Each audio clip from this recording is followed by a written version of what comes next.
নমস্কার বন্ধুরা, এই মুহূর্তে আবহাওয়া নিয়ে সবথেকে বড় আপডেট। কোথায় কোথায় চলছে তাণ্ডব, বিস্তারিত জানিয়ে দেব এই ভিডিওটির মাধ্যমে। ভিডিওটি যদি আপনাদের ভালো লেগে থাকে অবশ্যই লাইক করবেন এবং চ্যানেলটিকে সাবস্ক্রাইব করে পাশের বেল আইকনটি টিপে পেস্ট করে আমাদের সঙ্গে থাকবেন।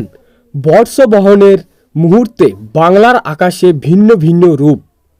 আলিপুর আবহাওয়া দপ্তরের পূর্বাভাসে স্পষ্ট উত্তরবঙ্গ ও দক্ষিণবঙ্গের ঘন কুয়াশা ও উষ্ণতার সামান্য উদ্বেগগতি।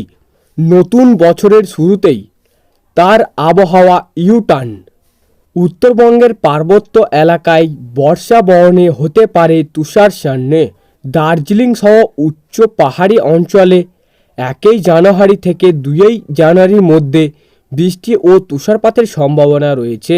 সান্দাকফু, ঘুম ও চটকপুরের মতো উচ্চভূমি তুষারে সাদা চাঁদ নামতে পারে।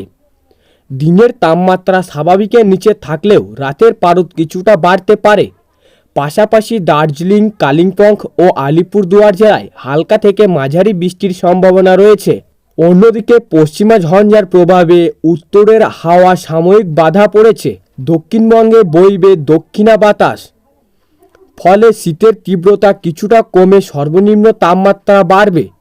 আগামী 2 থেকে 3 দিনে কলকাতার সহ দক্ষিণবঙ্গের রাতের পারদ 2 থেকে 3 ডিগ্রি সেলসিয়াস পর্যন্ত বাড়তে পারে। কলকাতায় আগামীকাল সর্বনিম্ন তাপমাত্রা 13 ডিগ্রির আশেপাশে থাকার সম্ভাবনা। জানুয়ারির প্রথম কয়েকদিনেই তা 14 থেকে 16 ডিগ্রি সেলসিয়াসের মধ্যে ঘোরাফেরা করবে।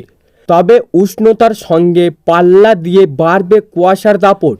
বর্ষার বহনের দিন অর্থাৎ কিন্তু 1 থেকে 3 জানুয়ারির মধ্যে কলকাতার কিছু অংশে, উত্তর ও দক্ষিণ 24 পরগনা, পূর্ব ও পশ্চিম মেদিনীপুর, পূর্ব ও পশ্চিম বর্ধমান এবং বীরভূমে কুয়াশা ঘন হওয়ার সম্ভাবনা।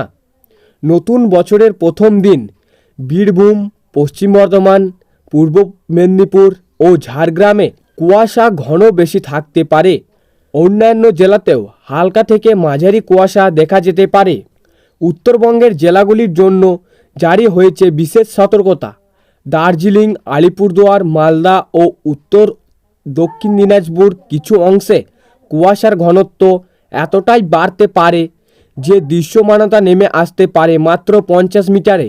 সব মিলিয়ে মোটের ওপর বছরের শুরুতেই বাংলার আবহাওয়া যে 2 মেরুর গল্প বলেছে। উত্তরের তুষারের আমেজ, দক্ষিণের কুয়াশার চাদর। বর্ষাহরণে তাই বাইরে বেরোলে আবহাওয়ার আপডেট দেখে নেওয়ার পরামর্শ দিয়েছে বিশেষ বিজ্ঞানীরা।